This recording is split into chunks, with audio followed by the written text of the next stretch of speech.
Hi, my name is Taylor Harrison, and this is my digital art and curriculum portfolio, the final project for EEC 302. I have created a slideshow, and I'm just going to walk through it now that I finished the course and have learned a great deal this summer term. So, as educators, we need to know why we need to incorporate art into our curriculum and the importance that it serves. So, I said art is a form of expression. It can come in many forms, including painting, dance, drama, and literature. And there's also, other things that we learned about um, through this class. Art also provides students with a chance to be creative. And in one of the articles that we read about from Americans for the Arts, it said creativity is one of the top three personality traits most important to career success, according to U.S. employers. So, um, art allows us to teach our students how to be creative, and it gives them the opportunity to be creative in the classroom. Another point that I thought was very, very, telling and why we need to incorporate art in our classroom is, when we teach creativity, it is that we're able to develop critical thinking skills. We're able to engage our students, and then we're able to foster innovation.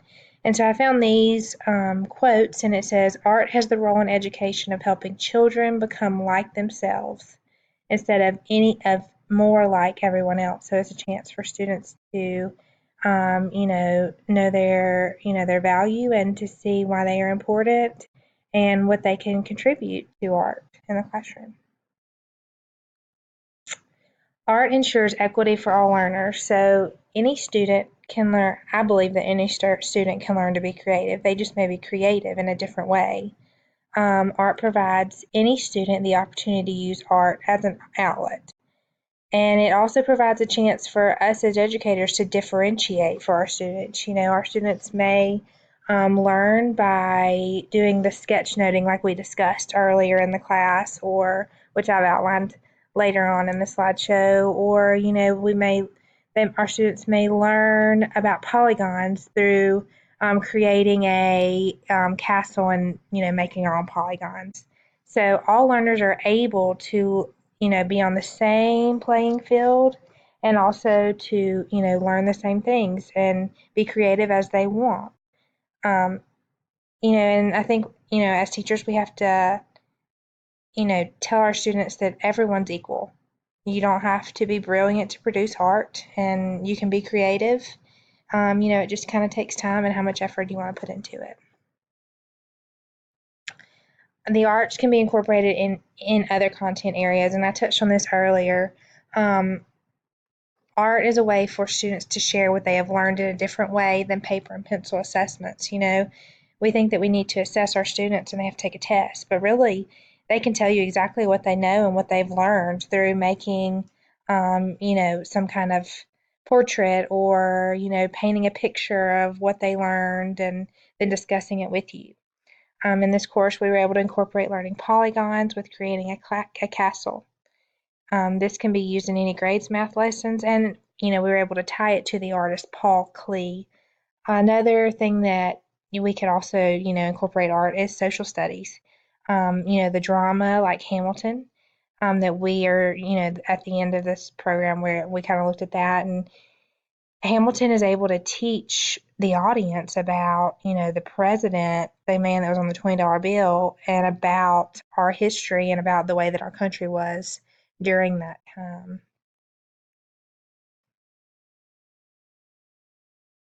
Oh, and one more thing, we were also able to learn about social studies, and when we went on the into the Birmingham Museum of Art, and we were able to learn about different wear clothing that people wore and eras that they lived in, and um, the time periods and cultures and all of that, and able to see kind of what life was like through art and through their clothing and through sculptures and all of that.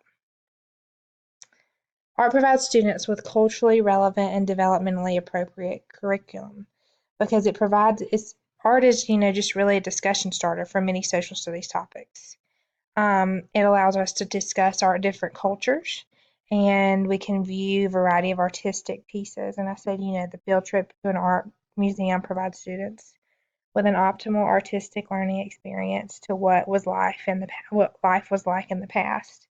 We can also see statues in Kelly Ingram Park that talks about the Civil Rights Museum and the Civil Rights era, and which is so big in Birmingham. Um, we can also discuss, we can also, implement a culturally responsive curriculum when we, share paintings like the Norman Rockwell painting that we discussed. I think it was called The Problem We All Live With. We can discuss how, what that little girl went through and how we as a society and in our classroom, we have to, we treat each other the same, no matter their skin color. And also we were able to do self portraits, and we had to mix all of the different colors to get our right skin color. And we can discuss, talking about how we are all the same, and our skin color may be a little different, but we're all the same on the inside, and we still are all the same, beautiful and special people. So I think, and especially in an elementary classroom, you really need to teach students that. So one of my pieces that I did was a collage, and I enjoyed doing this collage. It contained things that described what I was not. It made me really think about these things that I was not, and I feel that this type of art, it can be very applicable to the classroom no matter the age of students, because they can, you can discuss, you can learn about things, and then tell them, okay, I want you to go through all this stuff and make a collage for me and tell me all the things that you learned. So you may finish a unit, um, in any content area and talk about, okay, now I want you to make a collage of everything that you have learned.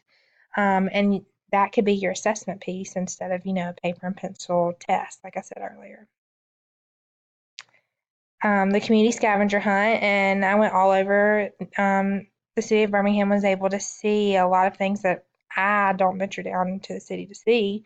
I also went to the Birmingham Museum of Art, where I was able to see, like I said, different parts. Like this quilt is all about the state of Alabama, and had I not gone on the scavenger hunt, I would not have known any of this. And I think that by doing this, this is really memorable for our students and can really help enrich our social studies curriculum. So here's my self portrait. My self portrait assignment made me really that made me stop and think about every detail. And I did the eight quadrant or the eight section thing, and I went through and looked at my picture and then looked at all the different details on my Snapchat picture. And I think that this can be used, like I said, in an all about me unit. We can also talk about the different skin colors and how it all how we are all special, and it can be a culturally responsive curriculum. But we can also just talk about paying attention to detail in our which is a big building thing early on and all through school. Another assignment that I did was sketchnoting, and I really found this to be very beneficial when I was going through and listening to that discussion. And I think it would really be beneficial for the older students. We really don't do discussions or lectures in primary grades in K1. But I think, teaching this for students, especially older ones, 3, 4, 5, that it would help them. And it's, a way that they're able to doodle and remember exactly what they learned or what they're listening to without making a note about it. Lastly, children's literature. And being a kindergarten, first grade teacher, I believe that children's literature, anything can be taught through children's literature. And my students, I feel like my students learn so much through a book and the discussion that we can have from it. This book that I did, there was an old lady who swallowed some books. It's just a silly story, and you really don't learn much about it. We learned sequencing and rhyming, but anything can be taught through children's literature, where whether how we treat one another or the rules of the classroom or something silly like this, a sequencing. Um, and or nouns and adjectives, anything from that. And so I believe that by incorporating children's literature in the classroom in any way that we can, that our students not only become really good readers, but they are able to, enjoy reading and enjoy listening to something that is not a lecture or, something like that. And that's the end of my slideshow. Thanks.